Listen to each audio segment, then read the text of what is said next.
Hi, this is Scott Garibay, and today we're going to talk about Andrew Yang, and we are going to talk about Meghan Markle's reshaping of royal power across the globe.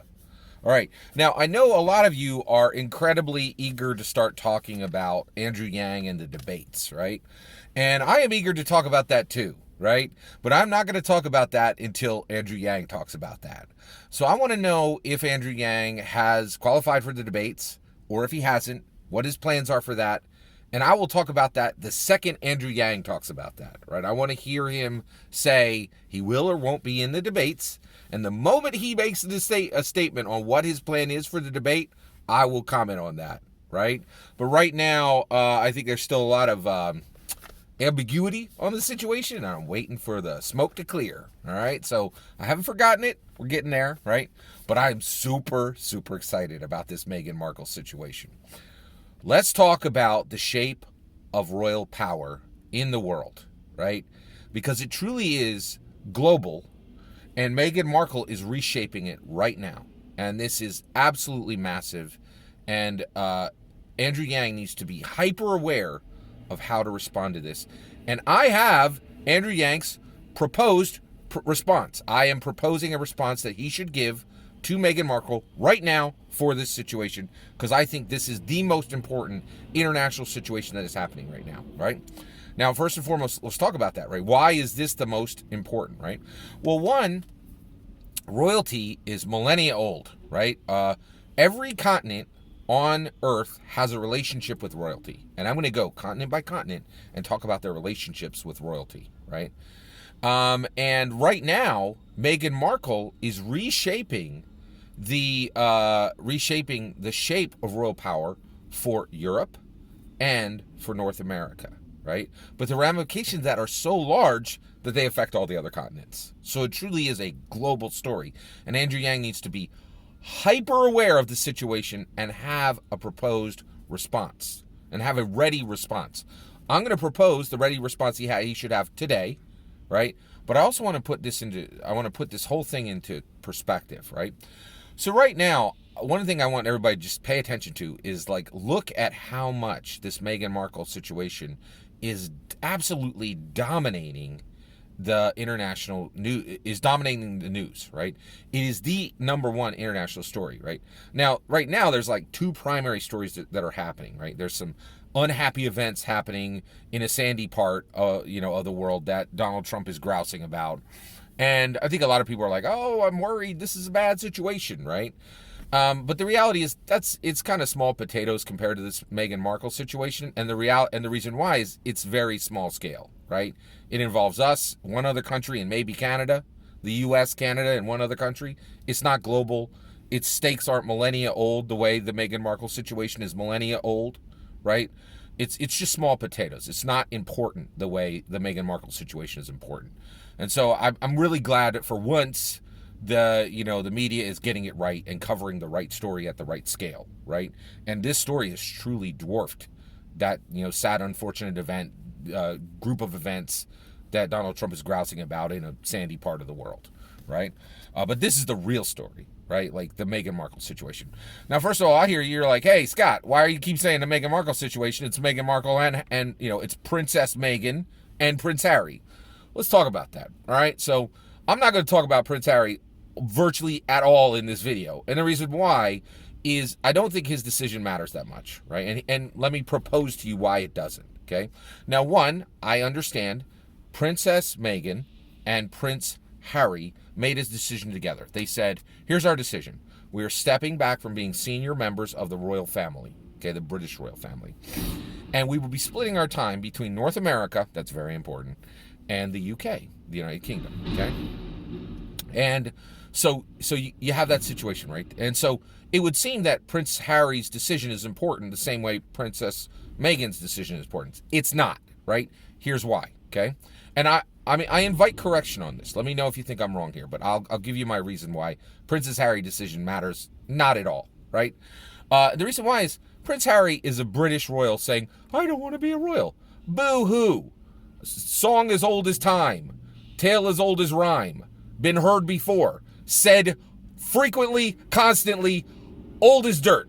Like, a British royal not wanting to be a royal is common as dirt. It happens all the time. Nobody cares. Blah, blah, blah. The list is 50 people long, right? Like it's not a big deal, right? Like, a ton of British royals don't want to be royals, right? Like, I can't even list all the people that fall in line with Harry, right? Like, a British royal not want to be a royal is not a news story. It's just like a Tuesday, right? Like, in fact, I literally think it happened like pretty recently, right? With a different royal, right? It was like, I'm stepping back.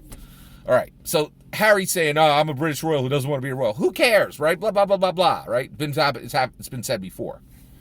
Not the same with Meghan Markle, right? It's not the same with American Princess Markle, right? With American Princess Meghan Markle. That is shockingly different, right? Why? Why is Princess Meghan's decision, historical? Why is it so much broader and so more important than Prince Harry's, right? Well, here's why. Princess Meghan Markle is truly unique. Like, she's unique in history, right? She's the first American princess. And if you don't think that matters, you better go over to the Hallmark Channel, right? There's an entire business model built on American princesses, right? We have a huge, and Andrew Yang needs to pay really close attention to this. There is a voter bloc in America called the Tiara and Tea Rose voter bloc, right? That is Americans who care very, very, very deeply about American princesses, right? One, a lot of them are into Disney princesses.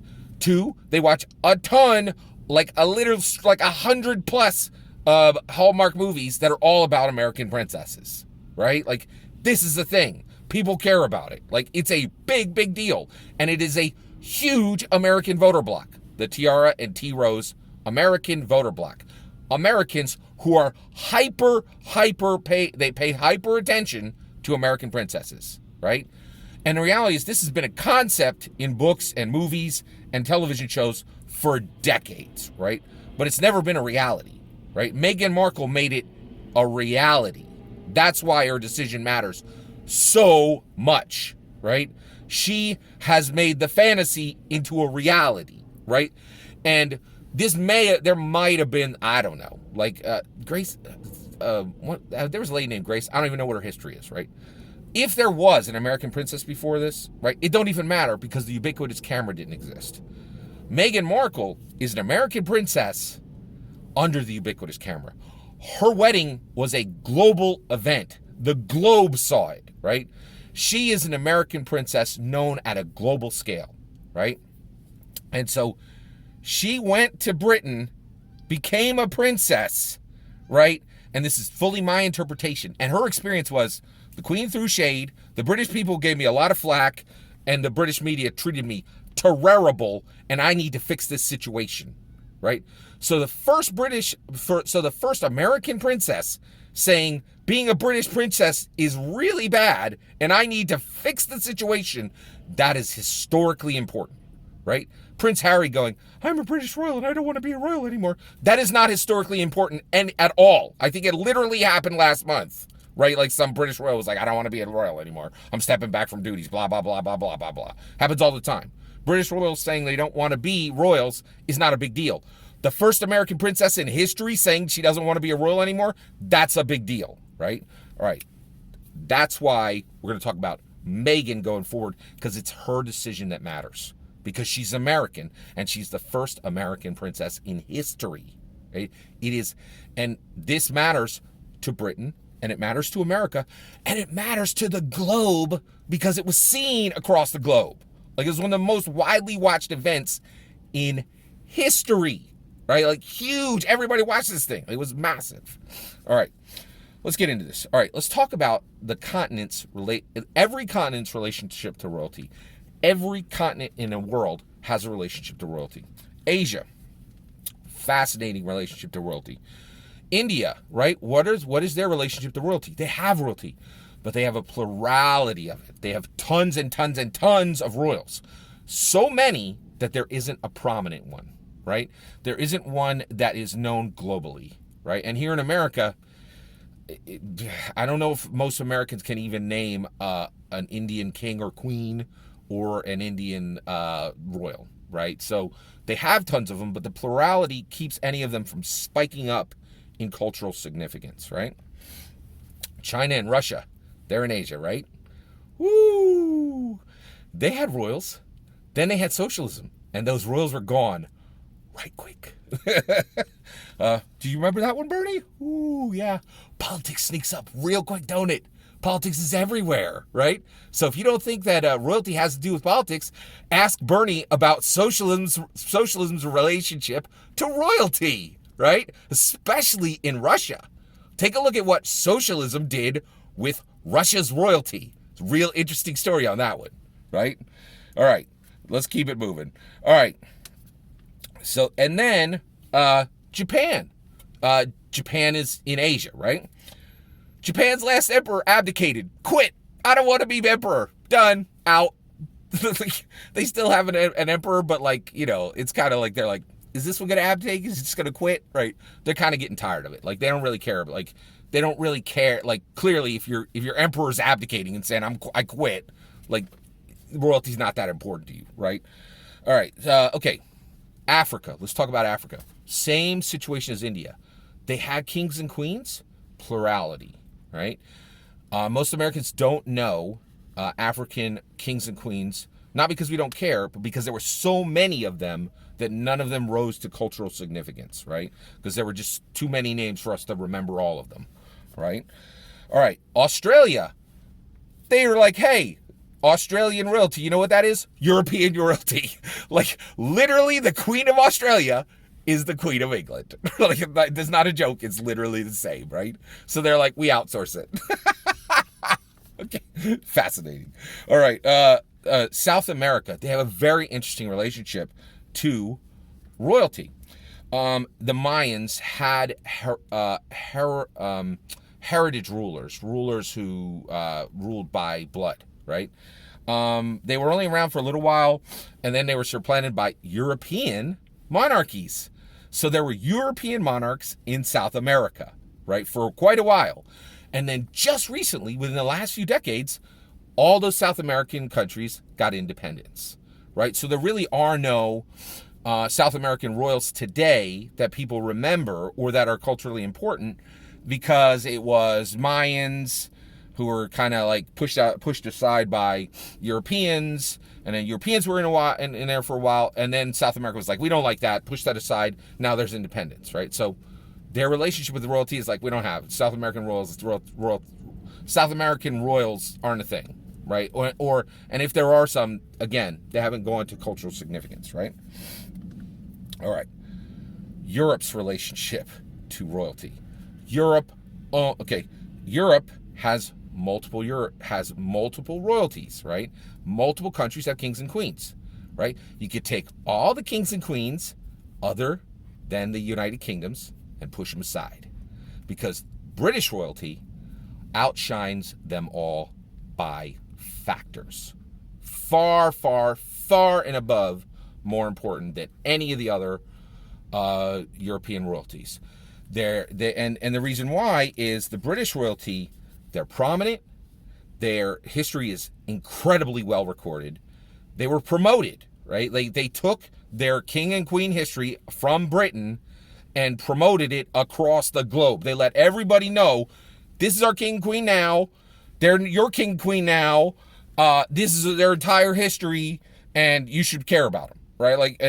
So they promoted them across the globe, and it worked. That campaign was successful, right? Also, it's uninterrupted. They got a king, they got a queen on the throne right now. Like, they've had the king and queens for millennia. It's uninterrupted. It's powerful. It's promoted. It's recorded, right? And it's celebrated. It's celebrated in their own nation. That's a big part, right? South America, right? They had some European monarchs. Like, we don't want this independence, right? So that's a big deal. So Europe, British win. So British royalty is European royalty. They won that contest, right? So when you think of European royalty, it's British royalty, right? There's a few others in there, but they don't matter because their reigns are much smaller, less promoted, blah, blah, blah, blah, blah, right? European royalty is British royalty, right? And Britain owns royalty. They define royalty in the world, right? Because they're prominent, it's recorded, it was promoted, it's uninterrupted, and it's celebrated. Okay? All right. Antarctica. They have one monarch.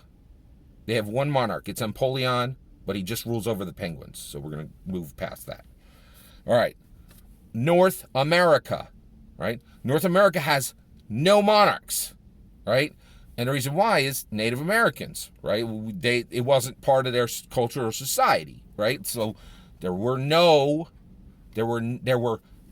American royalties until American Princess Meghan Markle. She changed the game. She married Prince Harry. Okay? At that point, she became the first American royal asterisk. Why asterisk, right? Well, the reason why is she was a title royal, right? She's an American, right? I think she's from California, right? She got the title of American princess. Okay, there you go. There's your Disney princess, tiara and tea roses. You're a princess now. Great. You're the first American princess, right? And we were all very excited. It was cool. Like, a lot of people watched the wedding, the whole nine, right? And people were excited, right? But it was still the asterisk because she was titled. She was titled royalty, right? But here's where it gets interesting. And this is why Meghan Markle's decision to walk back from British royalty is globally important. And the cultural ramifications of it are massive. And Andrew Yang needs that prepared response, right? All right. It's Prince Archie. Prince Archie is the son of Meghan Markle, American Princess Meghan Markle, and British royal Prince Harry, okay? Prince Archie is a big deal, right? He is blooded American royalty, right? This is not American royalty asterisk, not American royalty by title. This is American royalty by blood.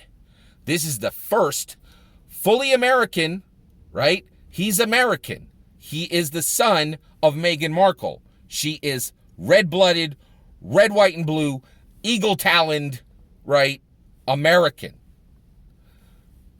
Her son is American, right?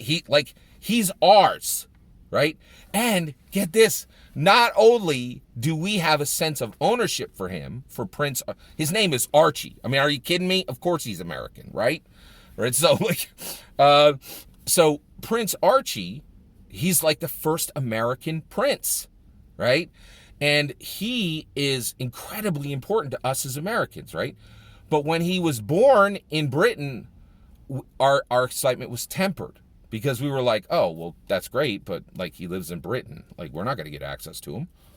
But then Meghan Markle was like, oh, bet. Queen didn't treat me great. Like, the British people didn't treat me great. The British media didn't treat me great. That's all me projecting the reasons.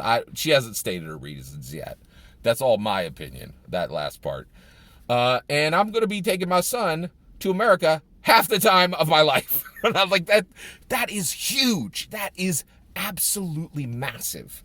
And the reason why is we are now seeing the dawn of American royalty. And this matters a lot to that voter block, that Tiara and Tea Roses voter block. It's really important. American voters who like tiaras and like tea roses, if you handle this right, you can get their vote, right? And this is super important to them, right? Frankly, this is super important to me. Like, I care what happens to American Prince Archie, and I really care what happens to American Princess Meghan Markle, right? All right, so here's what Andrew Yang's response should be. He should say, listen, Meghan, I know the Queen threw shade at you. I know the British people did not treat you great. I know the British media treated you terrible. Here's what I'm going to do. Day one, when I'm president, right, I will take George Washington's battle sword. I will take Abraham Lincoln's Lincoln Henry rifle that was given to him. I will pull them out of the American archives, these physical artifacts, right? I will then take steel from Henry Ford's original factory where the Model Ts rolled off. I will create a red, white, and blue eagle-shaped forge in the middle of Detroit We will melt down George Washington's battle sword and Lincoln Henry's rifle together.